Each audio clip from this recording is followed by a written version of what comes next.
Hey everyone, it's Irene, the cosplay counselor, your virtual superhero advisor. Now it's never too early to start thinking about college, and in today's video, I'm going to share with you everything you need to know about a particular college system. I've done a couple already, and if you're interested to learn about the UCs, I'll go ahead and link a card up here. But in today's video, I'm going to focus on all things you need to know about the private colleges. If you're new here, be sure to hit that subscribe button, ring the notification bell so you don't miss any videos. And don't worry, even though this is everything you need to know about the private schools, I'll go ahead and break it up into two parts so your head doesn't explode. But let's go ahead and get started. So first things first, you need to figure out which private colleges you're interested in.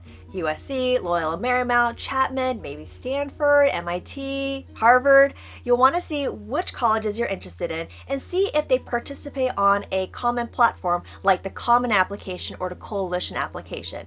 This is a really easy one-stop shop where you can input all your information, and that one application can be sent to different private schools and some public schools, but the majority of private schools on those platforms. Now there are a couple of schools that are independent and do not follow one of those platforms. A couple of schools that I've seen in the past are MIT as well as Georgetown, but the vast majority of private schools will participate on the Common Application or Coalition Application. Now when it comes to application fees, they can certainly range. It can be anywhere as $0 for application fee all the way up to $90, with the average of most schools being around the $50 to $60 range.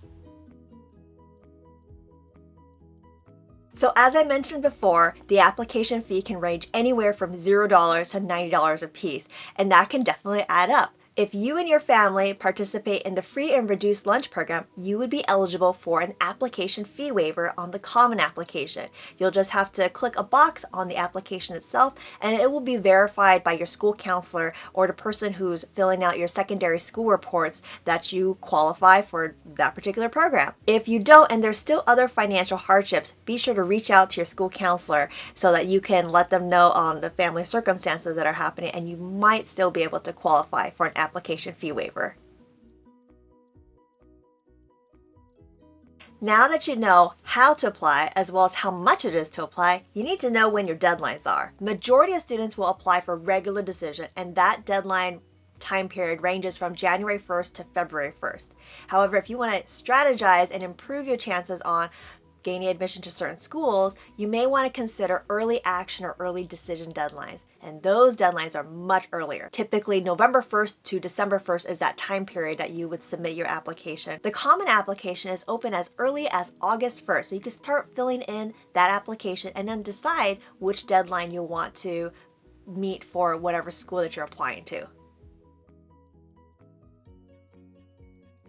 Historically, standardized tests has been a big part of the application process. However, in the past couple of months, testing has not been readily available for many students, and as such, many of the private schools have adopted a test-optional testing policy, meaning if you have a test score, you can submit it in and be considered for eligibility, but they will not penalize you if you do not have an SAT or ACT score, and will still consider your admission equally as somebody who did. There are some schools that are test blind, meaning they will not consider the SAT or ACT at all for your admission criteria. So you'll need to do a little bit of research and look at the individual private school's website to see what their testing policy is, whether it's test optional or test blind.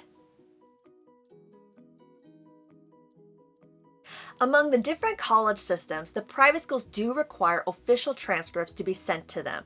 They need it on at least 2 occasions. The first transcript will include grades from 9 to 11, and the second, which is considered a mid-year report, will have your transcripts from your 9th through 1st semester of senior year. Now, depending on your school, there might be different ways to go and submit your transcript.